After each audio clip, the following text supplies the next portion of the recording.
A continuación presentamos las diferentes miradas de la realidad nacional e internacional. Las voces y opiniones desde una mirada amplia. En un contexto que necesita ser analizado a profundidad e ir directo al grano. Periodismo profundo y directo. Una producción de la Asociación de Medios Católicos de Honduras, AMECA. Directo al grano. Comenzamos. Los temas de interés nacional son analizados a profundidad aquí en Directo al Grano, a través de nuestro análisis de la semana.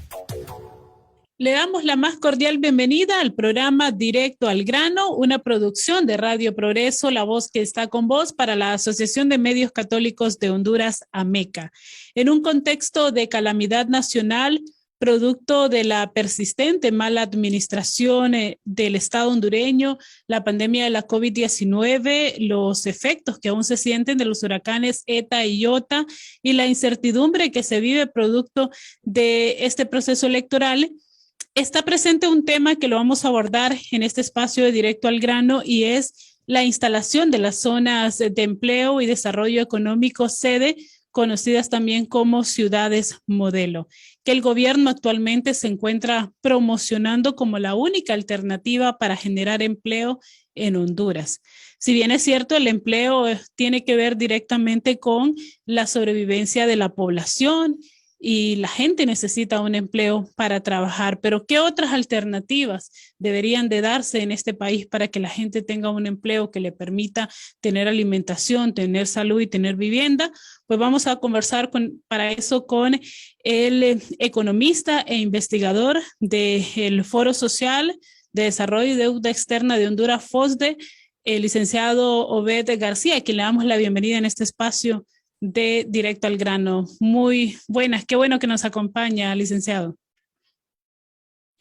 Hola, ¿qué tal? Mucho gusto. Y pues sí, en efecto, pues nosotros desde FOSDE hemos hecho algunas valoraciones en torno a la situación, la coyuntura puntual del COVID-19, las variables socioeconómicas que tienen alguna incidencia en la vida de las personas y también las disposiciones, digamos, para el desarrollo que se han gestado desde el Estado. En el caso puntual de las sedes, tenemos algún par de publicaciones en nuestra página web y igual abrimos desde FOSDE siempre nuestros espacios a cualquier discusión que alguno de los oyentes quiera sostener con nosotros y reiteramos también nuestra disposición a colaborar con el conocimiento y las herramientas metodológicas que utilizamos para nuestros análisis a fin pues de que la ciudadanía pueda hacer una veeduría desde digamos, la idiosincrasia de cada organización o persona y que ésta pues pueda contribuir a la mejora de las políticas públicas en el país. De nuevo, muchas gracias por la invitación y esperamos poder contribuir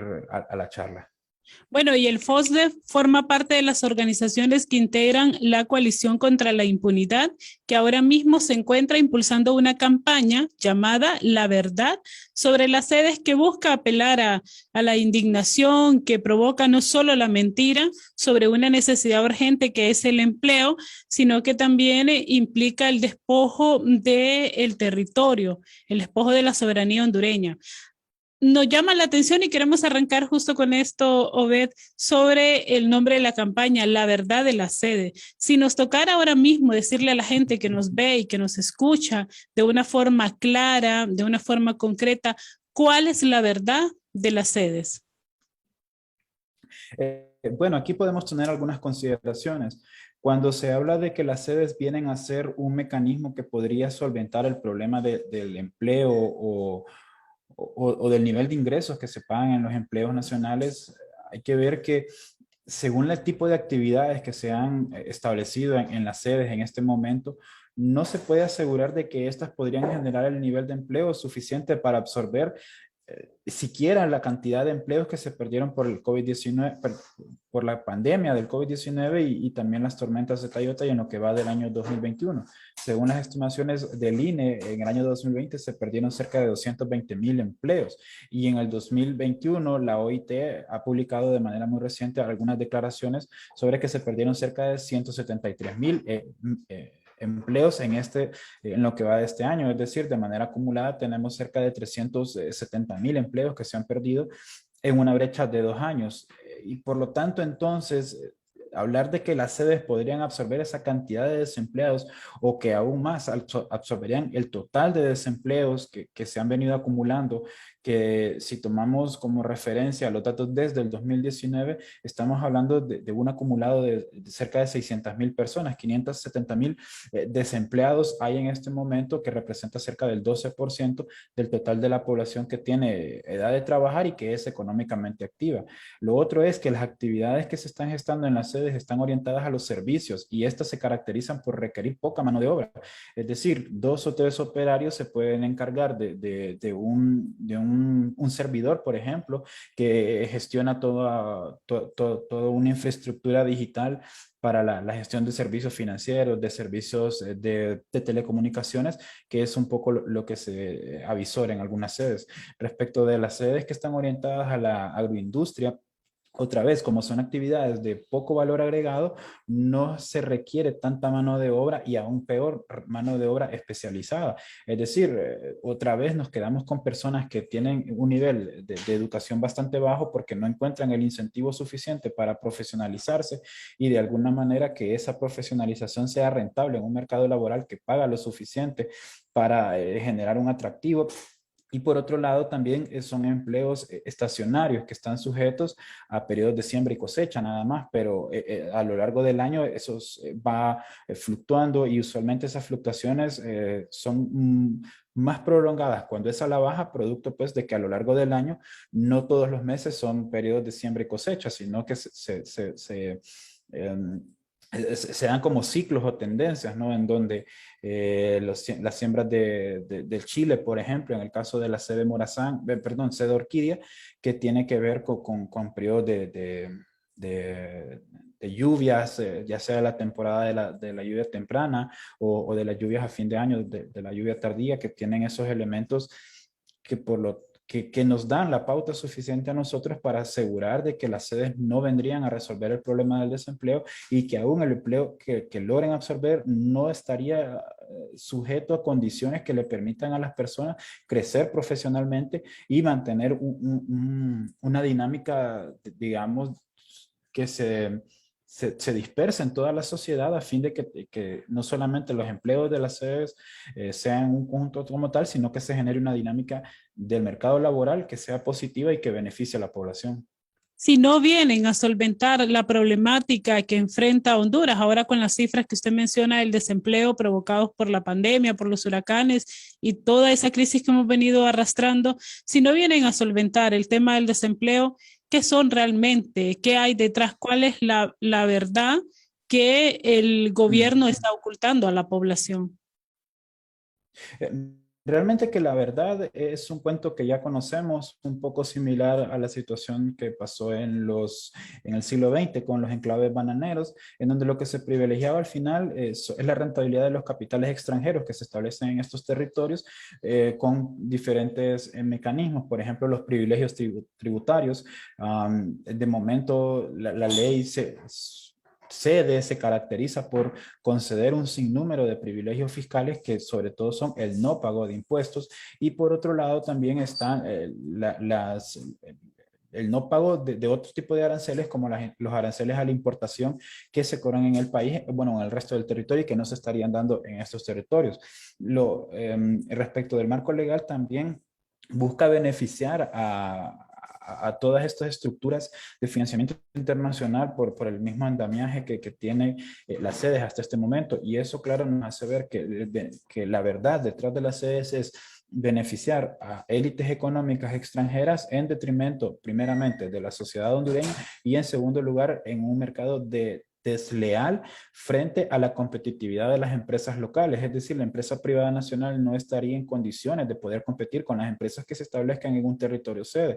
Además de que hay una nueva reforma que se sacó, creo que si no es a principios de octubre, fue a mediados de septiembre, en donde se afirma que las empresas nacionales que se establezcan en un territorio sede no gozarían de los mismos privilegios que estarían recibiendo los capitales extranjeros que si lo hagan en los territorios sedes, ¿no?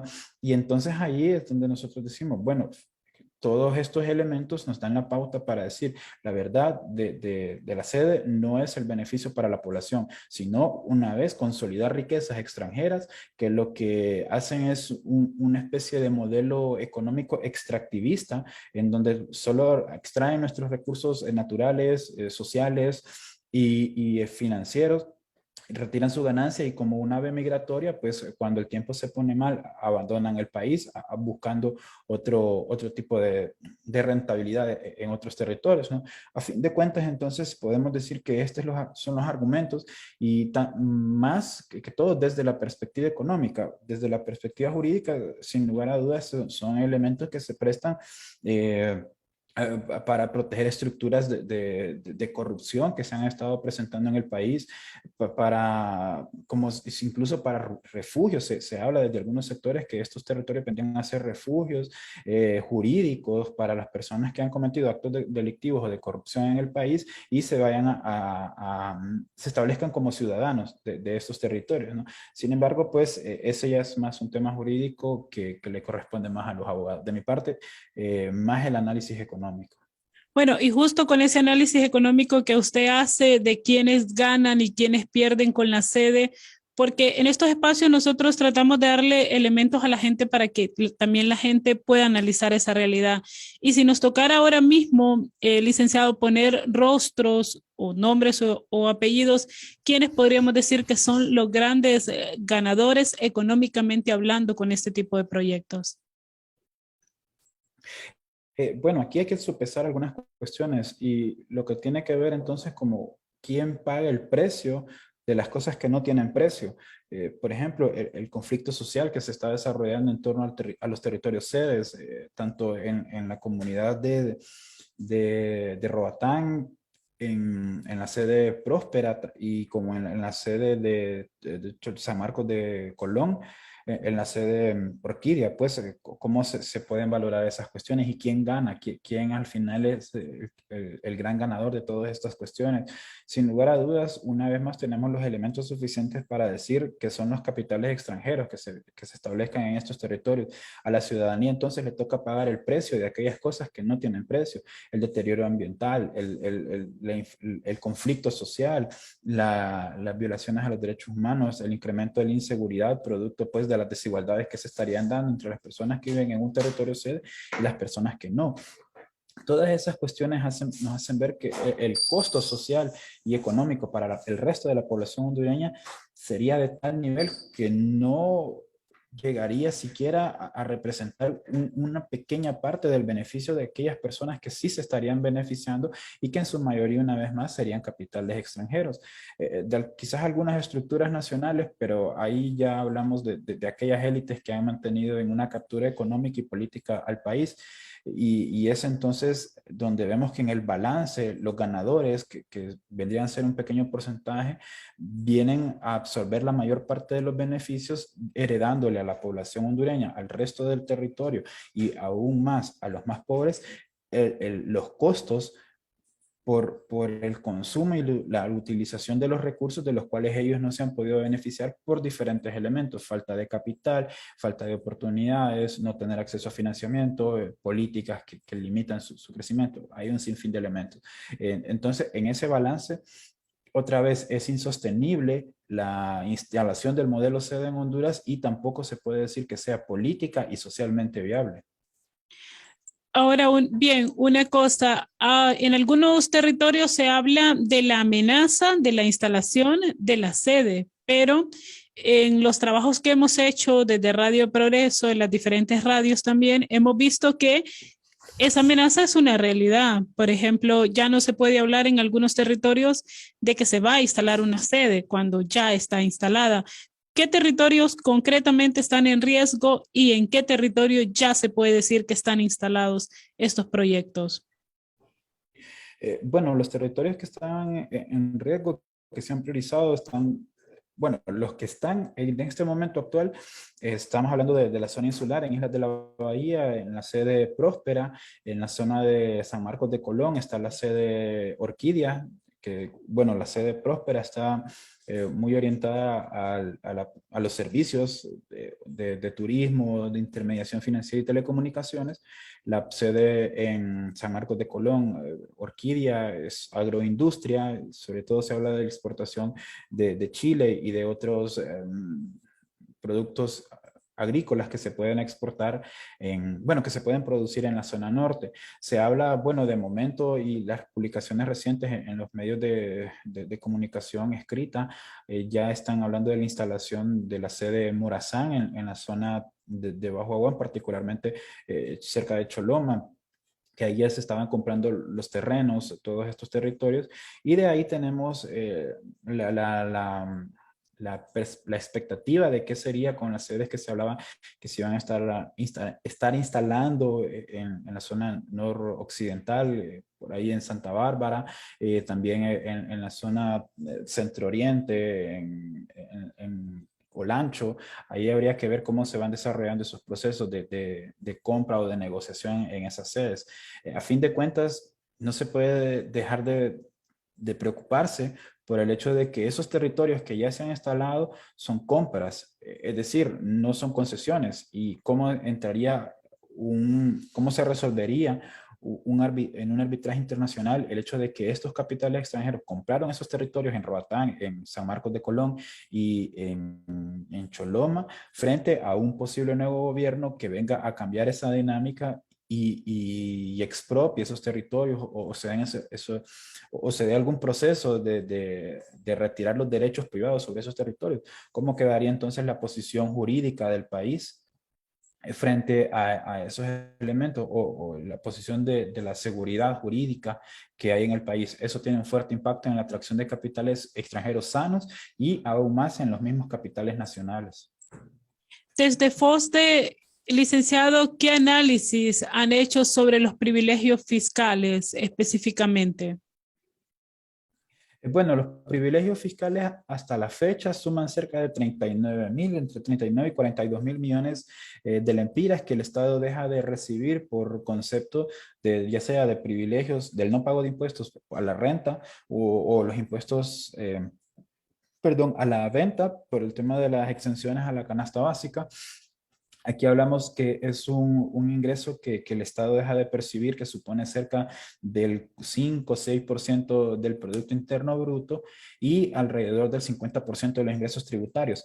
Aquí hay algunas recomendaciones que nosotros insistimos al gobierno. Por ejemplo, si se redujera a la mitad el total de las exoneraciones y exenciones fiscales que se conceden en el país, el Estado podría tener acceso a al menos 20.000 millones de lempiras adicionales de financiamiento para el presupuesto público. Eso permitiría reducir la carga tributaria de las personas a través del pago de impuestos que se traduce, o necesario, perdón, para financiar los ingresos tributarios, o por otro lado, reducir la necesidad de recurrir a endeudamiento público, que actualmente ronda los 50.000 millones de lempiras anualmente que se necesitan para financiar el presupuesto público. Entonces, la reducción, racionalización y sobre todo el control basado en un análisis de costo-beneficio de los privilegios fiscales no solamente es una cuestión de hablar de beneficios puntuales a corto plazo, sino que permite tener una estructura de financiamiento estable para el Estado y que no se traduce en un costo adicional para las personas. Eso es grave, podríamos decir, de toda esa cantidad de dinero, qué significa especialmente para la gente que nos está escuchando, para la gente que anda a pie, para la gente que tiene que ingeniársela en conseguir la comida para sus hijos. Cuando a veces pasa que escuchamos hablar de cantidades enormes, nos gusta siempre traducirle a la gente en qué implica para todo ese montón de necesidades y violaciones a los derechos humanos que ocurren en este país. Bueno, aquí otra vez lo que hacemos hincapié es que hay un sector de la población que tiene ingresos sustanciales, bastante altos, y no está pagando impuestos por esos ingresos que recibe, ya sea por la renta personal o la renta de sus empresas. esas personas no pagan impuestos. En tanto, los más pobres sí estamos pagando nuestros impuestos cabalmente todos los años a través de los impuestos indirectos. Entonces, por ejemplo, si se reducen las exoneraciones fiscales a las rentas que reciben las diferentes empresas y personas que tienen un ingreso bastante alto, se podría hablar incluso de la probabilidad de reducir el impuesto a la venta y volver a la tasa del 12.5 que se cobraba antes del 2014. Eso podría reducir los costos o el precio de los bienes y servicios que se consumen en promedio en el país para asegurar algún nivel de bienestar a las personas. También se podría traducir la reducción de las exoneraciones fiscales o de diferentes privilegios fiscales en el país.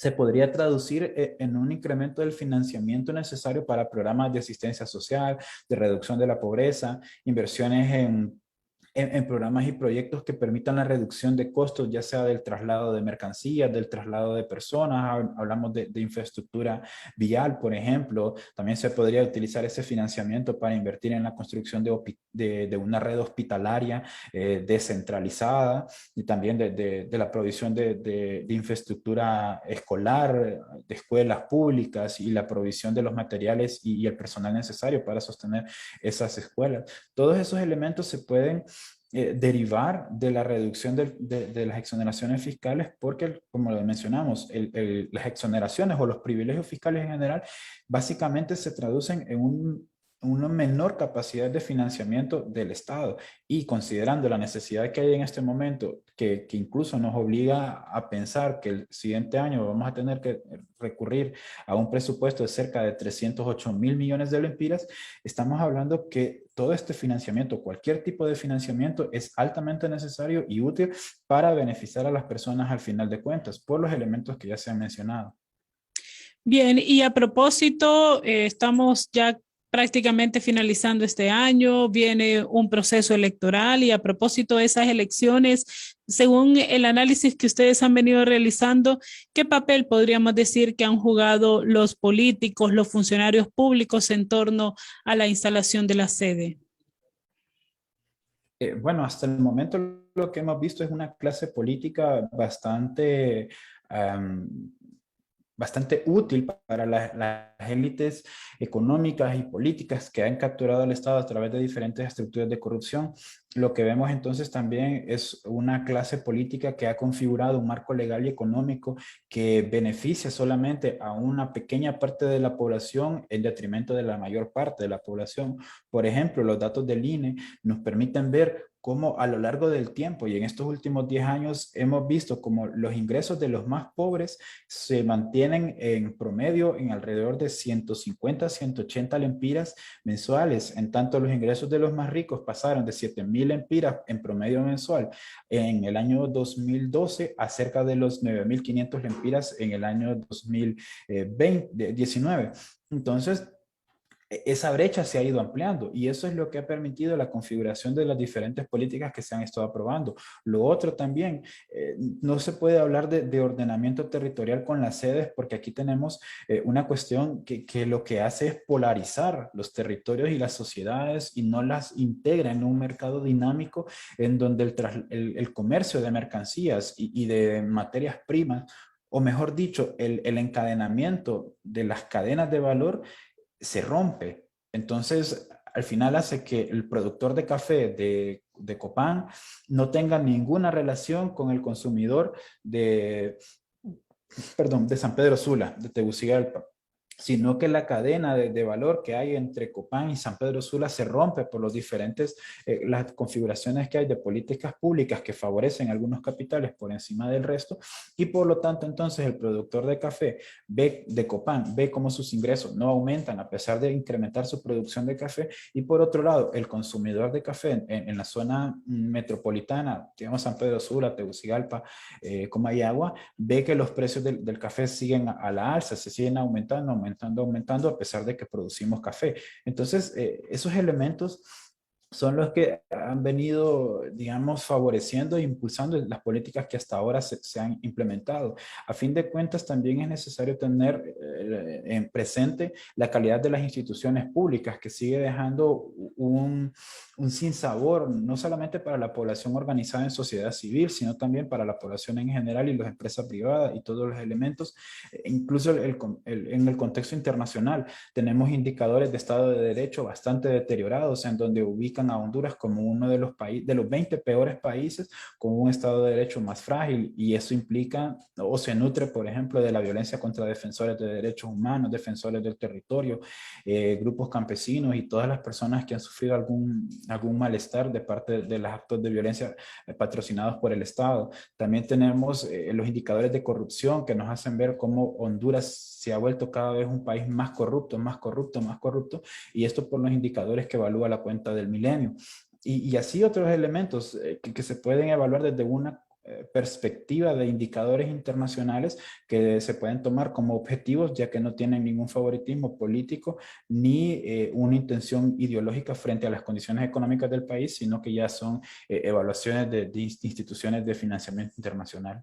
Frente a ese panorama que no es nada alentador para la sociedad hondureña, después de ese análisis económico y social que usted nos ha hecho, siempre nos gusta ir cerrando este espacio de análisis, dándole a la gente pequeñas luces de esperanza, al menos que sean pequeñas luces de esperanza. Frente a esa realidad económica tan difícil que atraviesa la gente, que atraviesa el país, y ante la amenaza de la instalación de la sede, ¿qué propuesta hace, por ejemplo, organizaciones como el FOSDE? Bueno, aquí sin lugar a dudas estos últimos 10 años nos han deteriorado social, económica y políticamente y en otras estructuras. Y aquí es donde nosotros apuntamos a que las elecciones constituyen un punto de inflexión para cambiar esta trayectoria que nos ha mantenido en el subdesarrollo y que nos ha afectado de tal manera que vemos como única esperanza abandonar el país mediante movimientos migratorios, como se habla popularmente, ilegales, pero que a fin de cuentas es la necesidad de buscar un futuro mejor. Por lo tanto, entonces, el primer punto de ataque que tiene la población es participar de manera activa en las elecciones. Tenemos una población capacitada para votar de cerca de 5 millones de personas. Sin embargo, menos de 2 millones de personas de estas votan. Aquí entonces el llamado de atención está a la población de que salgan a votar, de que escojan de manera concienzuda, sabiendo que a las personas que les están delegando la confianza de darle un voto están encargadas de administrar el país por los siguientes 4 años y deben construir las condiciones que nos permitan a todos generar riqueza por nuestras propias capacidades y poder crecer de manera personal sin la necesidad de depender del paternalismo del Estado. Lo otro también es necesario que la población se acuerpe más en movimientos que busquen favorecer la transparencia, la rendición de cuentas y exigir al gobierno que los recursos financieros que se ejecutan desde el presupuesto público o desde la formulación y aprobación de políticas sean orientadas a beneficiar a la mayoría y no necesariamente a élites económicas, sean estas nacionales o extranjeras. Y un tercer punto importante a considerar es la necesidad también de ejercer un mayor control social sobre la institucionalidad pública. Aquí entonces es ya muy vinculado a los trabajos locales, a la ciudadanía que trabaja de manera muy activa a nivel de municipalidades, que son estos gobiernos, estos subgobiernos o gobiernos individuales de cada territorio del país que permiten o que son una línea de acción importante para ir generando una dinámica de crecimiento integrado y desarrollo y territorialmente organizado. Aquí yo puedo decir que son estas 3 propuestas, pero de momento y la más inmediata es la participación activa en las elecciones, buscando entregar la confianza a una persona mediante el voto que tenga las capacidades y que no haya participado en estructuras de corrupción ni tenga, por decirlo así, el pedigrí a favor de la corrupción que se ha visto en estas estructuras de gobierno presentes en los últimos 10 años. Con relación a la campaña, la verdad, detrás de las sedes, ¿con quiénes están impulsando esta campaña? Bueno, en cuanto a las sedes, se mantienen los espacios de trabajo tanto con la coalición contra la corrupción como la coalición contra la impunidad. Son los dos espacios en los que el FOSDE tiene una participación activa y de alguna manera se busca, digamos, entregar o ampliar el marco de incidencia que tenga en las acciones del FOSDE, ¿no? Desde nuestro conocimiento. Los trabajos en coalición nos permiten tener una visión diversificada de los problemas y en este caso de la SEBE, tanto con las diferentes coaliciones, también en el espacio electoral estamos suscritos a la Red por la Equidad Democrática en Honduras, que son espacios que cointegran diferentes instituciones que nos permiten ver diferentes enfoques de los problemas y que de alguna forma también ampliar el marco de incidencia y de manera conjunta, ¿no? Para hacer una mayor presión. Ahí también un llamado de atención a alguna organización que desea apoyar este tipo de movimientos, ya sea en las diferentes coaliciones o también en otros espacios de trabajo conjunto que se puedan desarrollar en el futuro. Agradecemos mucho, licenciado, que nos haya acompañado en este espacio de análisis. Por nada, el gusto es todo mío y reiteramos nuestra disposición a participar de cualquier espacio de discusión y también entregar nuestros conocimientos a quien desee implementarlos. Las publicaciones están en nuestra página web, fosde.com, o en la página de Facebook, FOSDE. Bueno, y el tema de la sede, el tema de la realidad económica del pueblo hondureño, son temáticas que vamos a seguir abordando en estos espacios de análisis. Agradecemos mucho a Obed García, investigador y economista del Foro Social de la Deuda Externa y Desarrollo de Honduras, FOSDE, por habernos acompañado en este espacio de análisis del Directo al Grano. Nos vamos a escuchar y ver en una próxima ocasión. No nos cambie porque ya viene nuestro enfoque de fe. Porque no podemos quedarnos callados ante tantas injusticias. En Directo al Grano iluminamos la realidad nacional a la luz del Evangelio.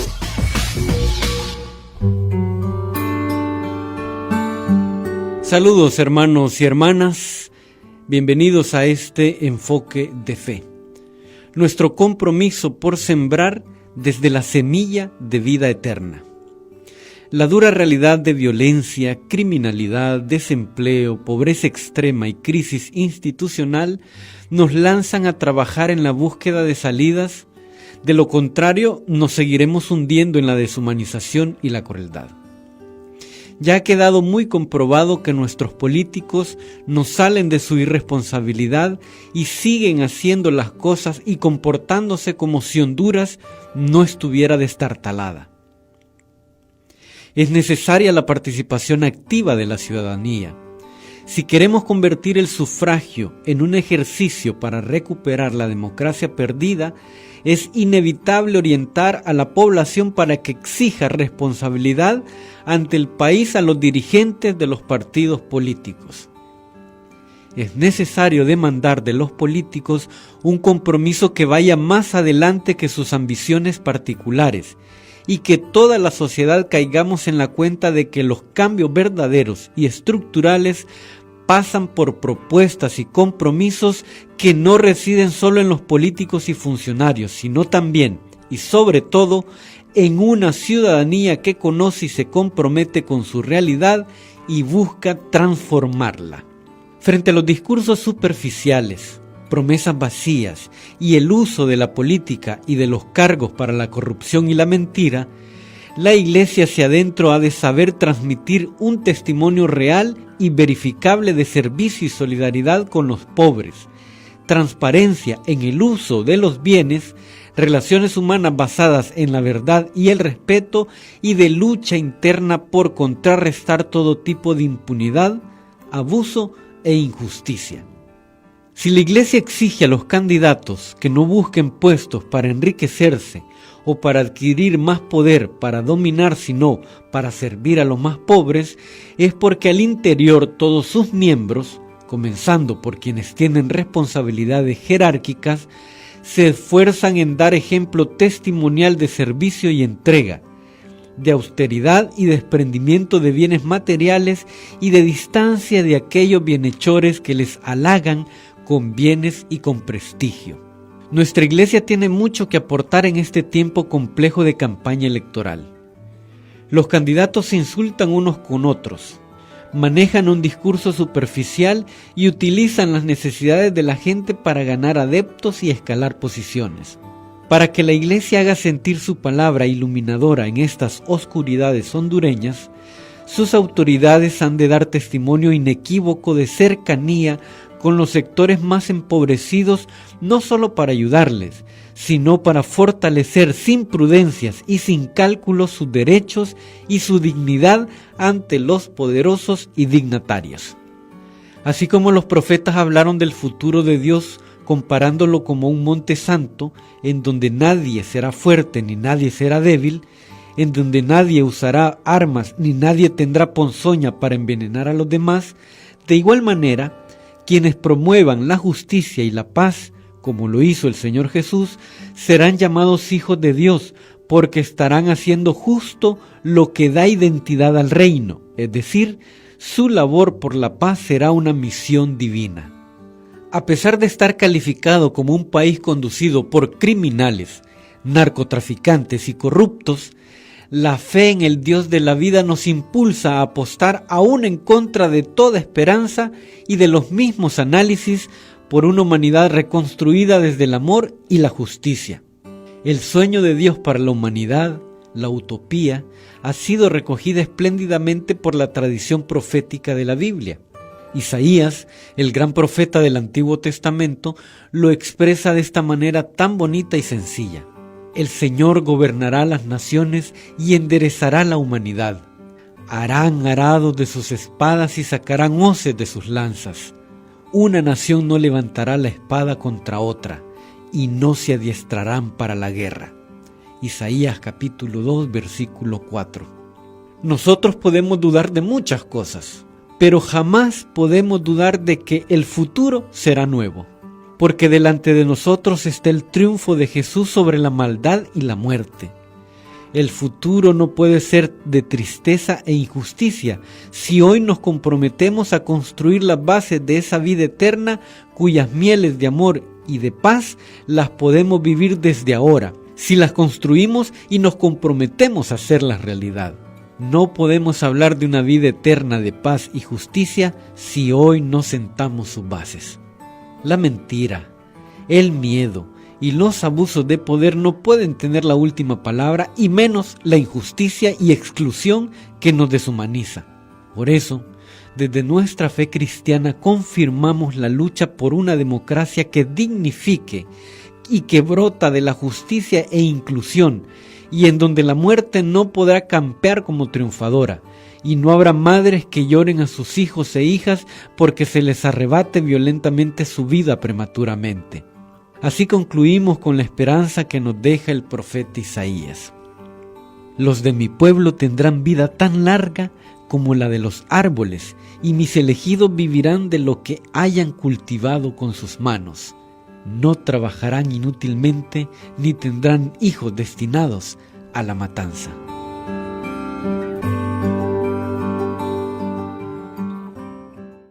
Las radios católicas, unidas a través de una sola señal. En un solo programa. Directo al grano.